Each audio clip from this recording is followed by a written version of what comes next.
ఆ ₹5 వ్రతకల్పన బుక్ చూస్తే ఎక్కడ లేని కోపం వస్తుంది. ఏరా నాకు అర్థం కాదు, ఎన్ని సంవత్సరాల నుంచి నా పూజలు చేస్తున్నారు, ఒక్కడికి నా కథ గుర్తుండదేట్రా యాదవ్ వల్లారా. ఓ నా బుక్ లో చూసిన దాన్నైనా తిన్నంగా చదువుతారా అంటే అది ఉండదు. ఏదో బాగా అటర్ ఫ్లాప్ అయిపోయిన తెలుగు సినిమాకి రివ్యూ చెప్పినట్టు చదువుతారు ఒక్కొక్కడును.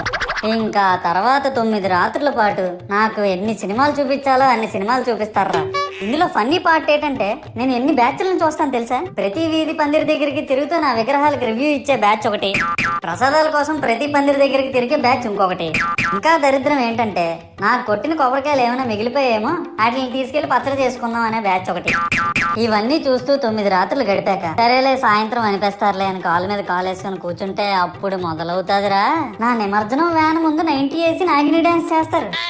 అంటే నాకు అర్థం కాదు, 9 రోజులు వాళ్ళతో కలిసి ఉన్నానని నన్ను కూడా వాళ్ళ ఫ్రెండ్ లా ట్రీట్ చేస్తారా ఏంటి? అబ్బా అబ్బా అబ్బా అబ్బా, మునిగినంత వరకు మనశ్శాంతి ఉండదురా బాబు.